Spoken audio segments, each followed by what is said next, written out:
First contact and assessment. The Vidari Consortium ships emerged from hyperspace on a Tuesday morning.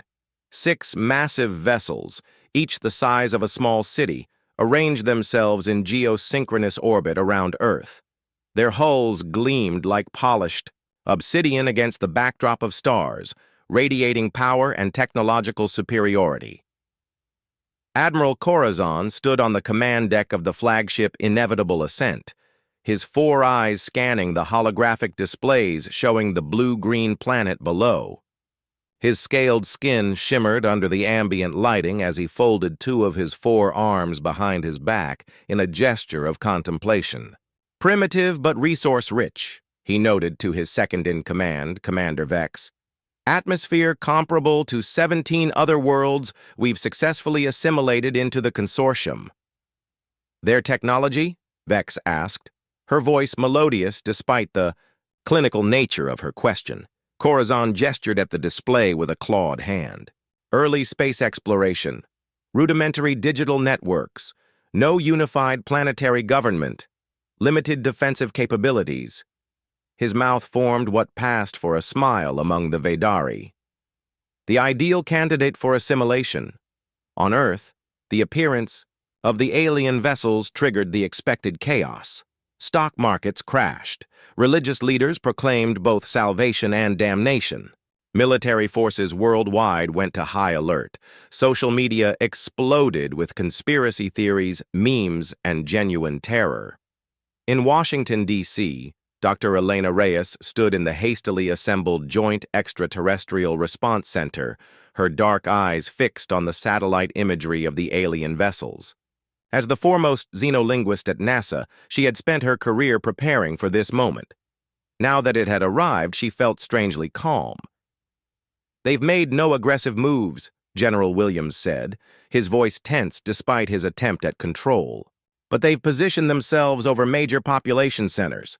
Beijing, Moscow, New York, London, New Delhi, and here. They're studying us," Elena replied, "and sending a message." The first communication arrived 18 hours after the ships appeared. Every screen on Earth, televisions, computers, smartphones, billboards, simultaneously displayed the same image. A Vidari male, his scaled skin iridescent, 4 eyes blinking in sequence. "People of Earth," the alien spoke in perfect English, the translation overlaid with subtitles in hundreds of languages. "I am Admiral Corazon of the Vidari Consortium. We come in peace and prosperity." Elena watched the broadcast from the response center, analyzing every inflection, every blink pattern, every subtle movement. She didn't trust the message, but couldn't pinpoint why. The Admiral continued, "We have traveled far to find civilizations worthy of joining our galactic community. Your world shows great potential. We offer technological advancement, medical breakthroughs, and an end to your resource scarcity. We ask only for cultural exchange and limited access to your natural resources." General Williams snorted. "They came all this way for cultural exchange? Not buying it." The broadcast concluded with an invitation for Earth's representatives to meet aboard the Vidari vessel within 48 hours. The United Nations quickly assembled a delegation, politicians, scientists, military observers, with Elena included as a communications specialist.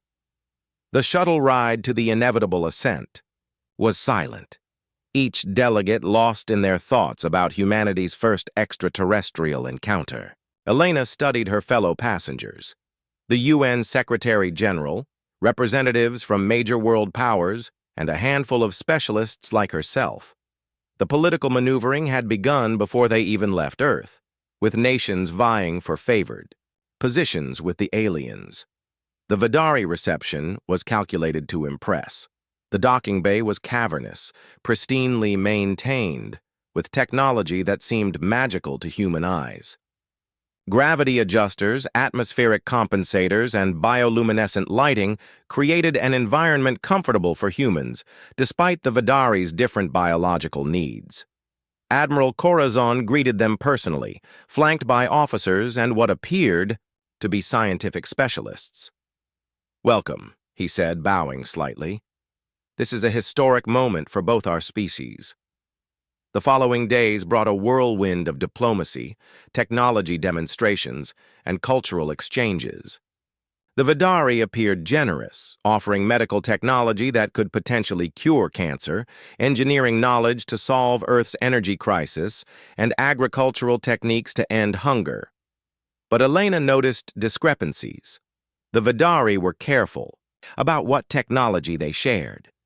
They asked detailed questions about Earth's mineral resources, population centers, and governance structures, and they seemed particularly interested in Earth's military capabilities, or rather, the lack of a unified planetary defense force. "They're assessing us," Elena told General Williams during a private communication from the vessel. "Every technology, demonstration, every diplomatic meeting. It's all intelligence gathering." "For what purpose?" Williams asked, his face grim on the secure video link. "I'm not sure yet," Elena admitted, "but they keep using a word in their native language, crevasse. Based on context, it translates roughly to assimilation or incorporation, not alliance or partnership." 3 weeks after first contact, the Vidari began establishing outposts on Earth. Cultural centers, they called them, built in major cities around the world. The structures rose with impossible speed, constructed by automated Vidari technology that assembled buildings atom by atom. Elena had returned to Earth by then, assigned to the Washington Cultural Center as a liaison. She worked closely with a Vidari scientist named Talek, who seemed more forthcoming than his colleagues. "Your species is fascinating," Talek told her one evening as they reviewed linguistic algorithms. His 4 eyes blinked in sequence, a gesture Elena had learned indicated genuine interest. "So diverse, so adaptable. Yet your social organization is inefficient." "How so?" Elena asked, keeping her tone conversational. "Your tribalism. Nation-states competing rather than cooperating. Military forces divided by arbitrary borders." Talek's head tilted. "It makes your species vulnerable." The comment lingered in Elena's mind long after their meeting ended. That night, she couldn't sleep, so she accessed the cultural center's database using the credentials Talek had provided. She wasn't sure what she was looking for until she found it: a classified Vidari report on Earth's assimilation potential. The document confirmed her worst fears. The Vidari Consortium wasn't a benevolent galactic community. It was an empire that systematically identified, infiltrated, and ultimately conquered resource-rich planets. Their strategy was consistent: appear peaceful, offer technological advancement, establish a presence, assess military capabilities, and then, when the time was right, take control. And Earth had been classified as minimal resistance potential due to its fragmented military and governance structures. With shaking hands, Elena downloaded the report to her secure device and left the cultural center. She needed to contact General Williams immediately. Across town, former Army Ranger Marcus Chen was having a drink with Vidari cultural officer Zev at a local bar. Marcus now worked private security but had been hired as a local liaison for the aliens. "So how many worlds are part of your consortium?" Marcus asked casually, sipping his beer. Zev's translation device hummed softly before he answered. 73 fully incorporated worlds, and 21 in various stages of assimilation." "Assimilation?" Marcus raised an eyebrow. "Interesting choice of words." Zev blinked, realizing his error. "A translation issue. I meant partnership." Marcus nodded, but his instincts, honed through 3 combat tours, were screaming. He noticed Zev's subtle hand movement, tapping what appeared to be a communication device on his wrist. "No worries," Marcus said with a smile. "Let me get you another drink." As he approached the bar, Marcus texted his former commander, "Something's off with our new friends. Meeting ASAP." In Moscow, Climatologist Dr. Sonia Petrov had similar concerns. As a consultant for the Vidari Environmental Assessment Team, she had access to their atmospheric sampling data. The aliens claimed they were studying Earth's climate to help reverse global warming, but Sonia noticed they were particularly interested in atmospheric composition that would affect weapons deployment and troop movement. And in Nairobi, tech, entrepreneur Kwame Mbeki had been collaborating with Vidari engineers on communications technology. He discovered hidden subroutines in their shared systems, algorithms designed to map and potentially access Earth's entire digital infrastructure. Independently, these humans had started to piece together the truth. The Vidari weren't partners. They were invaders using a sophisticated patient approach. Admiral Corazon received the daily intelligence briefing aboard the inevitable ascent with satisfaction. "Earth's assimilation index?" he asked Commander Vex. "Proceeding ahead of schedule," she replied, displaying a holographic progress chart. Phase 1 is 87% complete. Cultural centers established in all target cities. Resource mapping at 92%. Military capability assessment complete. And the resistance potential? Minimal, as predicted. Their military forces are divided by national boundaries with limited coordination. No unified planetary defense system. Their weapons technology is primitive compared to ours. Vex's 4 eyes blinked confidently. They have individual fighters. Of note, but nothing that could threaten a coordinated consortium action. Corazon nodded, pleased. Begin Phase 2 preparations. Accelerate the timeline by 20 rotation cycles. Admiral, Vex said hesitantly, there have been isolated security concerns. Some humans are asking unexpected questions. Accessing restricted. Data. Corazon dismissed the concern with a wave of his hand. Predictable curiosity. Nothing that threatens the operation. His mouth formed the Vidari equivalent of a smile. Remember, Commander, we have done this 73 times before. Earth will be incorporated into the consortium like all the others. Unknown to Corazon, Elena Reyes was at that moment meeting with General Williams in a secure facility deep beneath the Pentagon. Marcus Chen had joined them via encrypted video link, along with Sonia Petrov and Kwame Mbeki. They're planning an invasion, Elena said, displaying the translated Vidari documents on a secure server. And they think it will be easy because our militaries are nationally divided. General Williams studied the data, his expression darkening. Their assessment of our conventional military response is unfortunately accurate. No single nation could repel them, and we have no unified command structure for a global threat.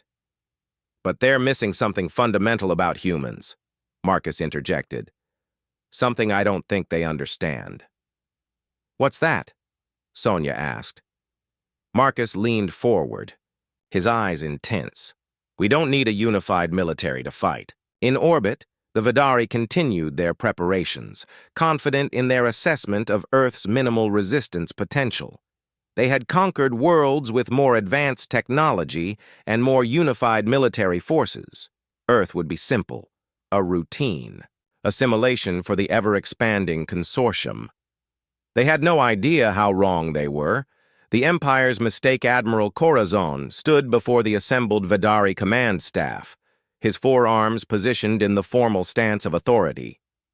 The holographic display behind him showed Earth's major population centers, each marked with tactical overlays. The time has come to move to Phase 2 of our assimilation protocol, he announced. Our assessment confirms minimal resistance potential. Earth's military forces remain divided by national boundaries, their weaponry is primitive, and their space defense capabilities are effectively non-existent. Commander Vex stepped forward. Our cultural centers have successfully mapped 94% of critical infrastructure. Resource extraction points have been identified. She gestured to the display, highlighting regions rich in rare minerals, water, and arable land. We recommend a standard 3-wave approach. Corazon nodded. Proceed as planned. First wave deploys in 6 rotation cycles. On Earth, the revelation of the Vidari's true intentions had spread through carefully established back channels. General Williams had shared Elena's intelligence with trusted counterparts in other major militaries, while Marcus Chen activated his network of former Special Forces operators across the globe. Sonia Petrov connected with scientists who had access to the Vidari environmental systems, and Kwame Mbeki assembled a coalition of hackers to probe the aliens' digital infrastructure. In a secure bunker beneath the Rocky Mountains, representatives from these disparate resistance cells gathered, not as an official coalition, but as concerned humans with complementary skills. They're planning a 3-phase invasion, Elena explained, displaying the translated Vidari tactical plans. First, they'll secure their cultural centers as forward operating bases. Then they'll neutralize what they consider our primary military assets, nuclear weapons, air forces, naval fleets. Finally, they'll establish control zones around resource extraction points. When? Asked Colonel Wei from Chinese military intelligence. Our best estimate is less than a week, Elena replied. They've accelerated their timeline. Why the rush? Marcus asked. General Williams cleared his throat. They may have detected our interest in their plans, or perhaps they've completed their assessments ahead of schedule. Kwame stepped forward. My team has been probing their communications network. Their encryption is advanced but not unbreakable. We've picked up fragments suggesting they consider Earth an easy assimilation with minimal resistance potential. A bitter laugh came from Captain Reznikov, a Russian Spetsnaz commander. They think because our governments cannot agree on trade deals, we cannot fight together? That's exactly what they think, Elena said, and that's their fundamental mistake. 6 days later, the first wave of the Vidari invasion began. It was subtle by design, small tactical teams deploying from the cultural centers, moving to secure critical infrastructure points. Their technology gave them advantages: personal shields that deflected conventional bullets, energy weapons that disabled electrical systems, and cloaking devices that rendered them nearly invisible to standard surveillance. The Vidari expected to secure their initial objectives within hours, meeting only limited and uncoordinated resistance from local police or military units. What they encountered instead shocked them.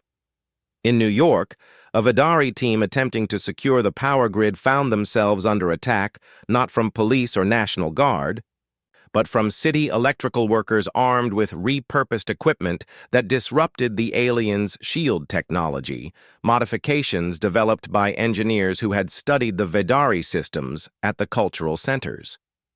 In Mumbai, when aliens moved to take control of the water treatment facilities, they were met by an unlikely coalition of local police, former military personnel, and civilian hunters who had trained together for days after receiving warning through Marcus Chen's network. They used thermal imaging to track the Vidari despite their cloaking technology. Outside Beijing, farmers with improvised weapons ambushed Vidari forces attempting to secure agricultural control nodes. The simple traps and unpredictable tactics confused the aliens who were trained for conventional military engagements, not guerrilla warfare from civilians. Commander Vex stared at the tactical displays aboard the inevitable ascent with growing concern. "This doesn't make sense," she said, watching as red failure indicators multiplied across the global map. "These aren't military responses. Who's coordinating these attacks?" A junior officer approached nervously. "Commander, we're detecting unusual communication patterns across their digital networks. Not official military channels, but civilian communications. Millions of them." On the ground, Marcus Chen led a team of former Special Forces operators from 6 different countries in an assault on the Washington Cultural Center. They had spent days studying Vidari movement patterns and vulnerabilities. "Remember," Marcus told his team as they prepared to breach the perimeter, "aim for the joint sections in their armor. Their shield technology has a refresh rate, 3-second bursts, then a half-second reset. Time your shots accordingly." Across the globe, Kwame Mbeki and his network of hackers launched a coordinated cyber attack against the Vidari communication systems. They couldn't crack the alien encryption entirely, but they could cause disruptions, creating gaps in the Vidari tactical awareness. Focus on their targeting systems, Kwame instructed his team. Make it harder for them to distinguish between combatants and non-combatants. The Vidari response was to escalate. Admiral Corazon, faced with unexpected resistance, authorized the immediate deployment of the second wave, elite combat units with advanced weaponry. These primitive attacks are merely disorganized reactions, he told his officers. They lack strategy and coordination. Our superior forces will overwhelm them quickly. But as the second wave deployed, they encountered an enemy that was already adapting to Vidari tactics. Humans had been watching, learning, and communicating. In Rio de Janeiro, when Vidari combat units descended from their ships, they found the landing zones reconfigured. Civilian construction crews had worked through the night to alter the terrain in ways that nullified the aliens' tactical advantages. In Cairo, museum curators and archaeology professors had combined their knowledge of ancient defensive strategies with modern materials to transform narrow streets into deadly funnels that negated the Vidari's superior numbers. General Williams coordinated with his international counterparts from the Mobile Command Center. The key is to keep them off balance, he told the assembled officers from a dozen nations. They expected a conventional military response. Instead, they're facing 1,000 small battles, each with different tactics. Elena studied the Vidari communications they'd managed to intercept. They're confused, she reported. Their command structure is hierarchical and rigid. They don't know how to respond to this kind of distributed resistance.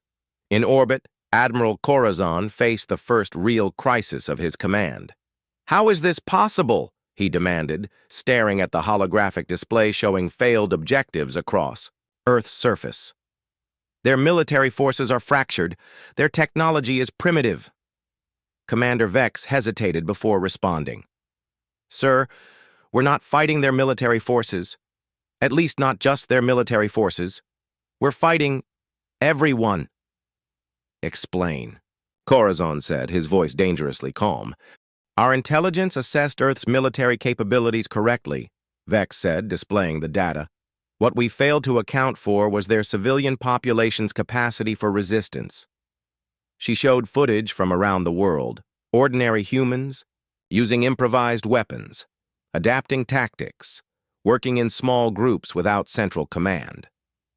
They're all fighting, sir, not as armies, but as individuals with common purpose. Corazon struggled to comprehend. In Vidari society, military function was a specialized role. Civilians were producers, administrators, or caregivers, not combatants. The idea of a world where ordinary people could and would fight was outside his experience. Increase deployment to full invasion strength, he ordered finally. We will overwhelm this unorganized resistance with superior numbers and firepower. On Earth, the resistance continued to evolve.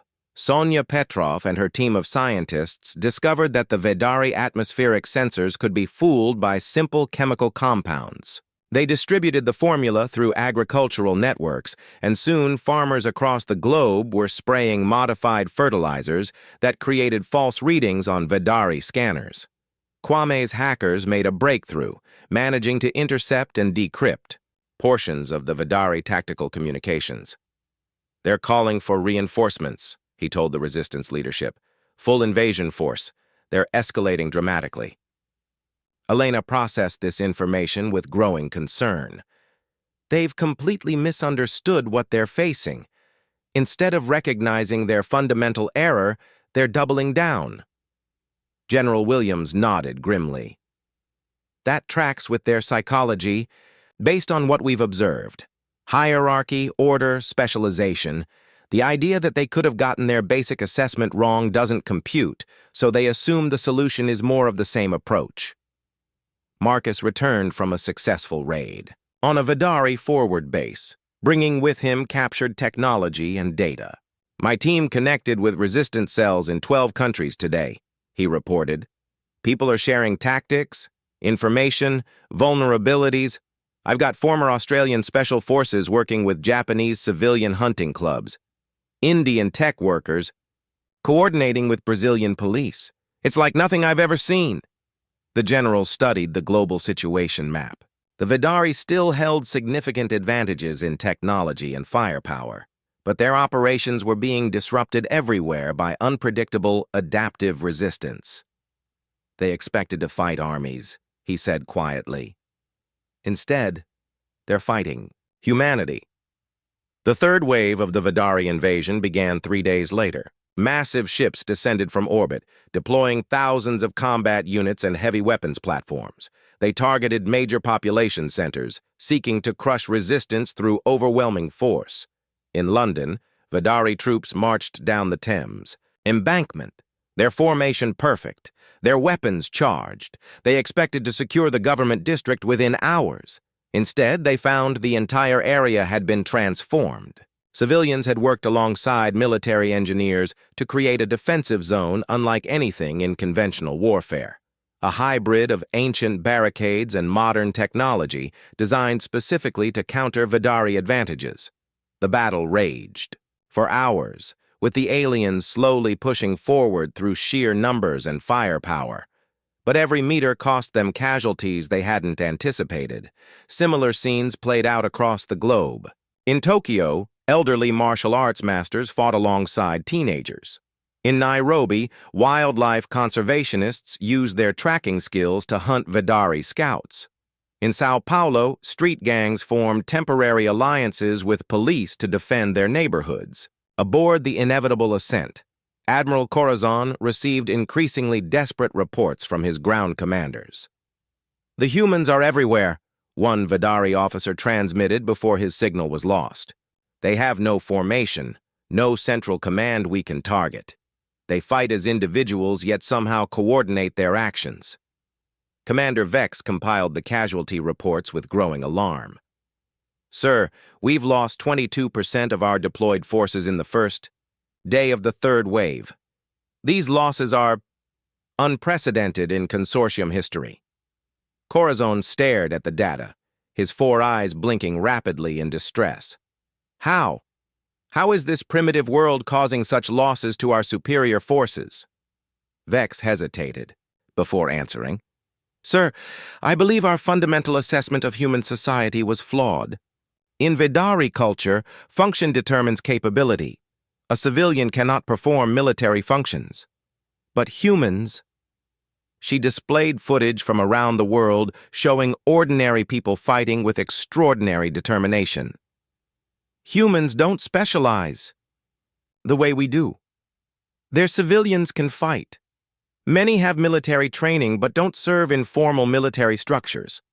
Others adapt skills from hunting, sports, or even entertainment to combat purposes." "That's absurd," Corazon said, but doubt had crept into his voice. "Sir," Vex continued, "intercepts of their communications indicate they're sharing tactical information globally, adapting to our weaknesses in real time. There's no central authority coordinating this. It's spontaneous, distributed, and remarkably effective." As the third day of the full invasion dawned, the Vidari found themselves in an unprecedented situation. Despite their superior technology and overwhelming numbers, they held few of their objectives. Their casualties continued to mount. Their carefully planned assimilation was failing. In a rare emergency meeting of the entire command staff, Corazon faced the unthinkable question: could the mighty Vidari consortium actually lose this conflict? On Earth, despite the ferocity of the Vidari assault, human resistance only grew stronger. Communities that had never worked together found common purpose. People shared information, tactics, and resources across traditional boundaries of nationality, religion, and politics. Elena Reyes, analyzing intercepted Vidari communications, recognized the pivotal moment approaching. "They're calling for a full strategic review," she told the resistance leadership. They're beginning to realize their fundamental mistake. "And what mistake is that?" asked Colonel Way. Elena's expression was grim but determined. "They thought they were invading a planet with armies. They're finally realizing they're actually fighting a planet of warriors." The Vidari strategists had made a critical error in their assessment of Earth, one that was about to cost them everything. Humanity Unleashed, Admiral Corazon stood before the Vidari High Command, transmitted as holographic figures from the consortium homeworld 12 light-years away. Their expressions conveyed the severity of the situation. Never in the long history of Vidari expansion had an assimilation gone so catastrophically wrong. "Explain this failure," demanded High Commander Zoltar. His 4 eyes narrowed to slits. Corazon struggled to find words that would make sense to the High Command. "The humans. They don't fight like any species we've encountered. Their resistance isn't centralized. We can't target their command structure because they barely have one." "Impossible," another High Commander interjected. "No effective military response can exist without hierarchical command." "That's what we believed," Corazon admitted. "But humans don't separate civilian and military functions as clearly as we do. Their entire population has combat potential." He displayed footage from around the globe, ordinary humans adapting everyday objects into weapons, sharing tactical information across digital networks, and coordinating actions without central authority. "Even more concerning," Corazon continued, "they're learning, adapting to our technology and tactics at an alarming rate. Each engagement makes them more effective against us." High Commander Zoltar's hologram flickered as he leaned forward. "You command our most advanced invasion fleet, Admiral.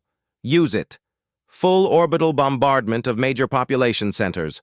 Break their will to resist." Corazon hesitated. "Sir, our assessment suggests that would only intensify their resistance.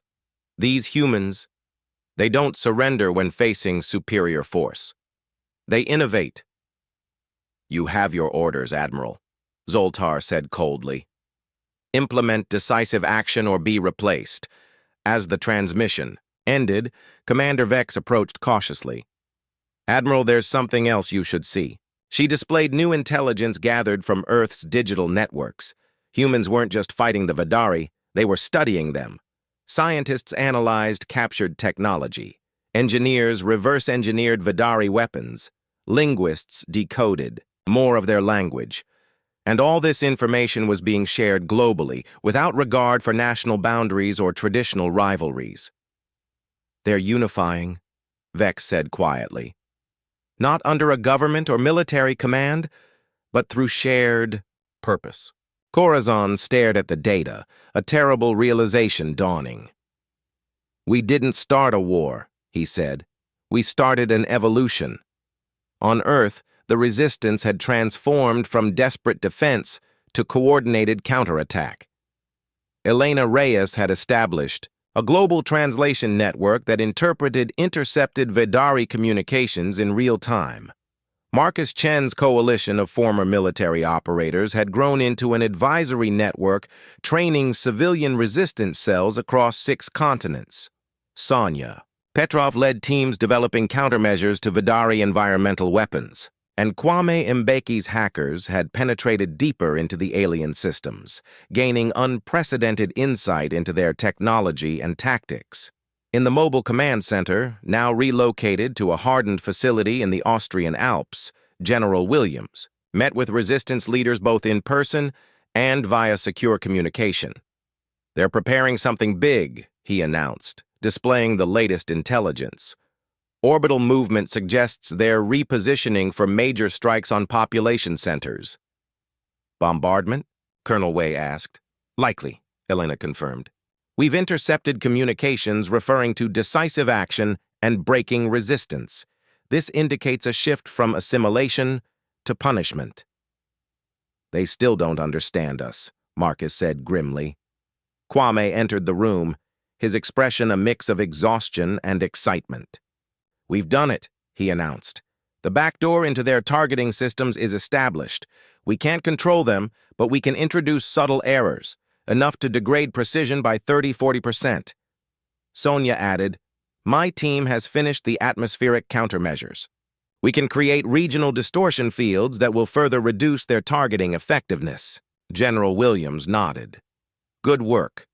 But this is defensive. We need to take the fight to them." "Perhaps we can," said a new voice. Dr. Hiroshi Tanaka, a quantum physicist who had been studying Vidari propulsion technology, stepped forward.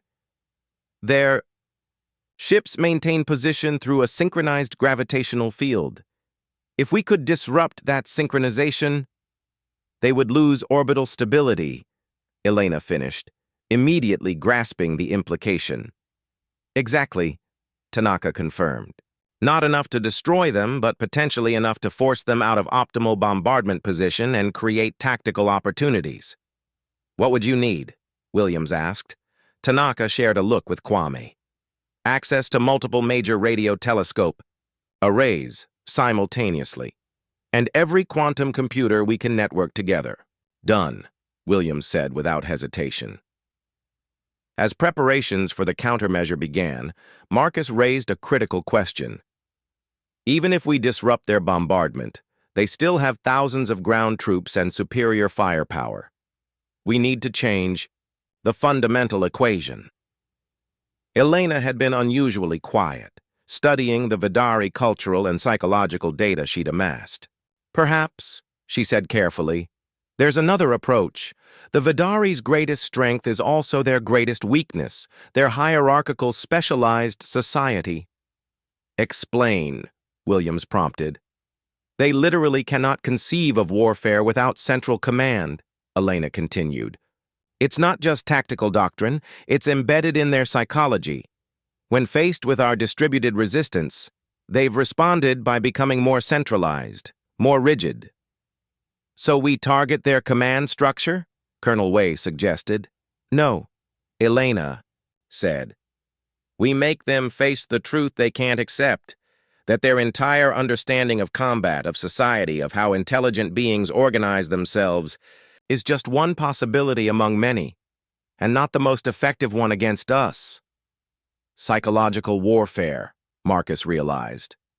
"On a species-wide scale," Elena confirmed, "combined with Tanaka's orbital disruption and our ground resistance." Williams considered this approach.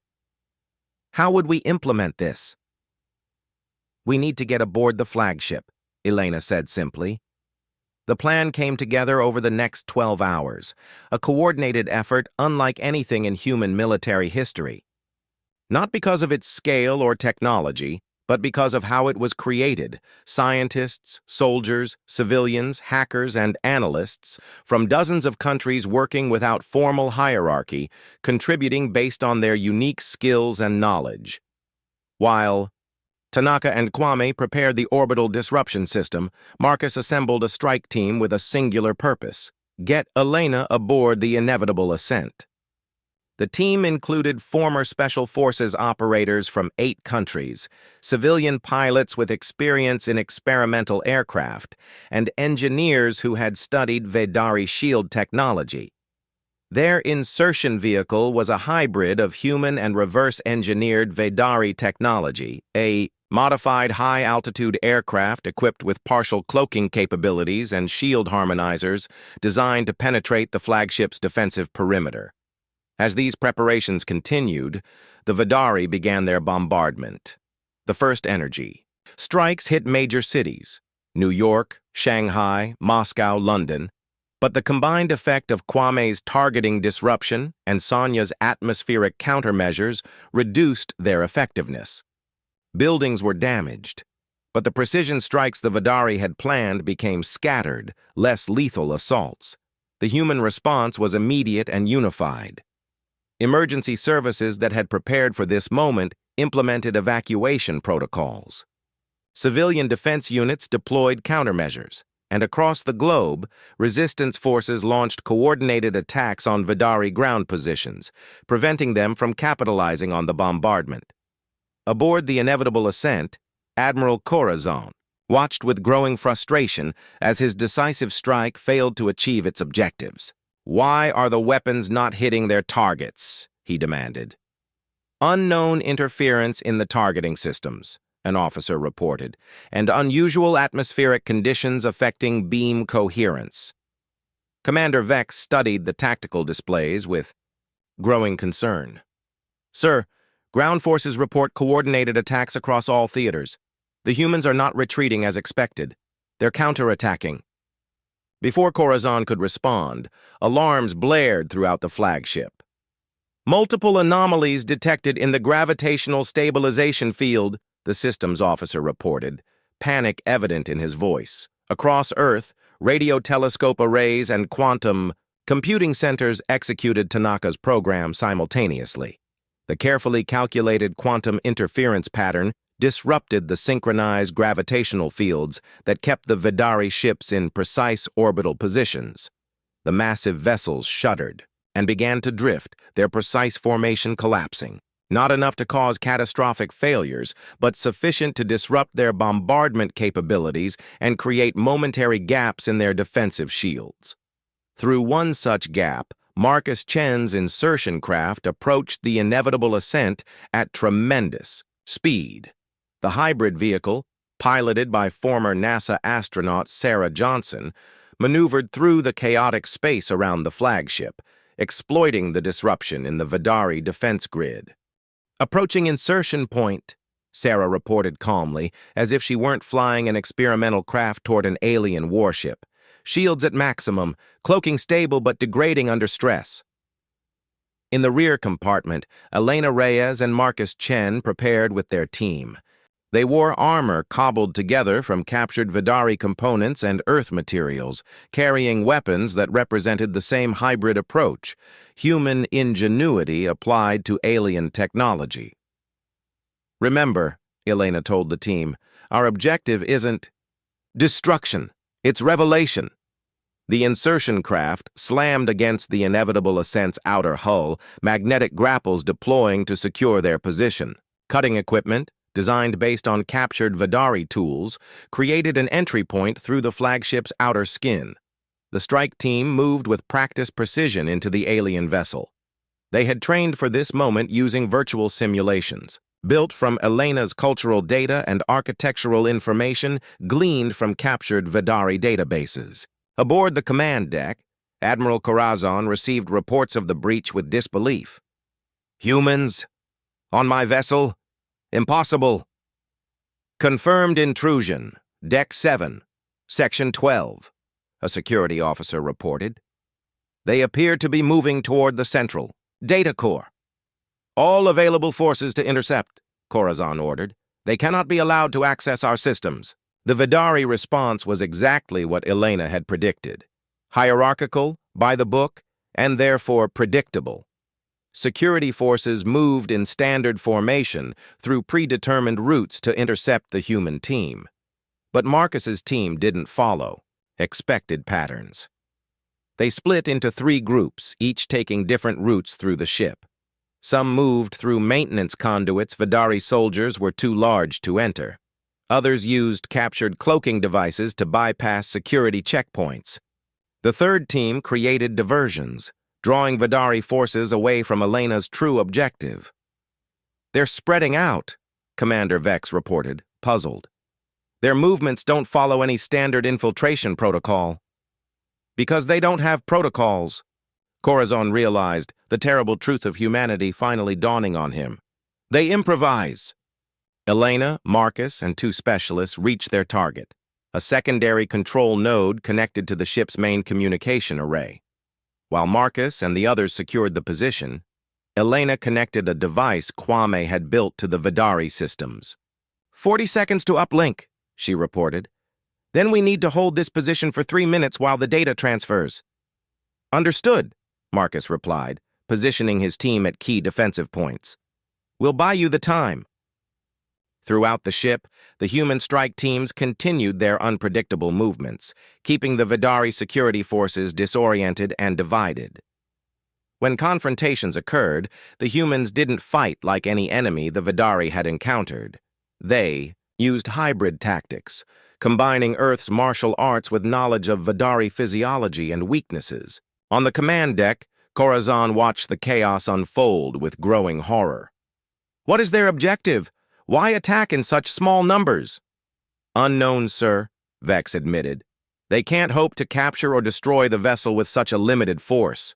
At that moment, Elena's uplink completed. The device Kwame had built began transmitting, not a virus or destructive program, but information. Specifically, unfiltered data about humanity. Across the inevitable ascent, and then throughout the Vidari fleet, communication systems began broadcasting unusual content. Not tactical data or military communications, but human history, art, music, literature, scientific theories, philosophical, debates, sports, the full spectrum of human creativity, cooperation, and conflict. Most importantly, it showed how humans organize themselves in countless different ways throughout history: hierarchies, democracies, loose federations, tight-knit communities, and everything in between. It demonstrated humanity's endless capacity to adapt social structures to different challenges. "What is this?" Corazon demanded, as his command displays filled with streaming human data. Vex stared at the information, her four eyes wide with a dawning comprehension. "It's them, their essence, their diversity." The data transfer continued, overwhelming the Vidari systems not through destruction, but through revelation. The rigid, specialized minds of the Vidari officers struggled to process the kaleidoscopic nature of human society, a species that could be both intensely individualistic and powerfully collective, often simultaneously. In the secondary control node, Elena watched the transfer progress with satisfaction. 90% complete, she reported.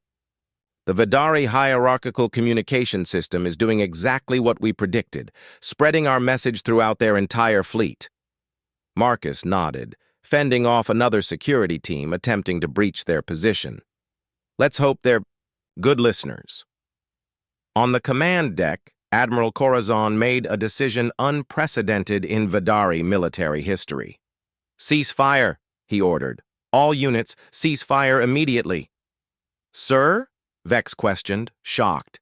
"Look at this," Corazon said, gesturing to the streams of human data. "Look at what we're fighting. We assess them as primitive because they lack unity, because their systems seem chaotic and inefficient to us. But that chaos, that's their strength." He displayed tactical maps showing the ongoing ground resistance across Earth. No central command, no standardized tactics, just billions of individuals making decisions, adapting, cooperating in ways we can't predict. For the first time in his long career, Admiral Corazon recognized an unwinnable scenario. Not because of superior technology or numbers, but because the Vidari conceptual framework, the very way they understood warfare and society, was inadequate to the challenge humans presented. "The assimilation is terminated," he announced formally.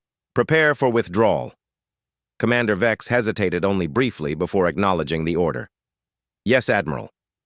Throughout the Vidari fleet, the ceasefire order propagated. On Earth, the bombardment stopped. Ground forces began disengaging from combat. The sudden silence was almost as shocking as the attack had been. In the Austrian command center, General Williams received the news with cautious optimism. "They're pulling back," he reported to the assembled resistance leaders. "All Vidari forces are disengaging." "Have they accepted defeat?" Colonel Way asked. "I don't think they have a concept for what just happened," Williams replied. "Elena's plan worked. We didn't just defeat them militarily, we broke their paradigm." Aboard the inevitable ascent, Elena's strike team was surrounded by Vidari security forces, but not attacked. Instead, they were escorted to the command deck, where Admiral Corazon waited. "Dr. Reyes," the Admiral said, recognizing her from intelligence. "Briefings." "You orchestrated this revelation." Elena nodded. You came to Earth believing you understood us. You didn't. You saw our divisions as weakness, our diversity as inefficiency, our adaptability as primitiveness. A significant error in assessment, Corazon acknowledged. One that has cost the consortium dearly. It doesn't have to cost more, Elena said. We didn't bring destruction to your ship today. We brought understanding. Corazon studied her curiously. Most species, when gaining tactical advantage, would press it toward total victory. That's not who we are, Elena replied. At least it's not all we are. Humanity contains multitudes. We can be vengeful and merciful, selfish and selfless, divided and united, sometimes all at once. This is difficult to comprehend, Corazon admitted. That's why you lost, Marcus said simply. 3 days later, the Vidari Consortium formally withdrew from Earth orbit. Their cultural centers were abandoned, their ground forces evacuated. Before departing, Admiral Corazon met with a delegation representing Earth's unified resistance, not just government officials, but civilians who had led the fight against the invasion. The consortium has existed for 12,000 years, Corazon told them. We have incorporated 73 worlds into our domain. Never have we encountered a species like humanity. We get that a lot, Marcus quipped. Our assessment protocols have been invalidated by this experience, Corazon continued. The High Command has designated Earth as a Class X civilization, unsuitable for assimilation due to unique societal characteristics. We appreciate the recognition, General Williams said dryly. Further, Corazon added, the consortium proposes a non-aggression pact. We will share certain technologies as reparation for damages caused during our miscalculation. The terms were negotiated over the following weeks. The Vidari, true to their word, provided advanced medical technology, clean energy systems, and environmental restoration tools. They did not share weapons technology, a limitation Earth's representatives accepted, recognizing that humanity had demonstrated quite enough capacity for warfare already. As the last Vidari ship prepared to depart, Commander Vex approached Elena at the diplomatic outpost established for the negotiations.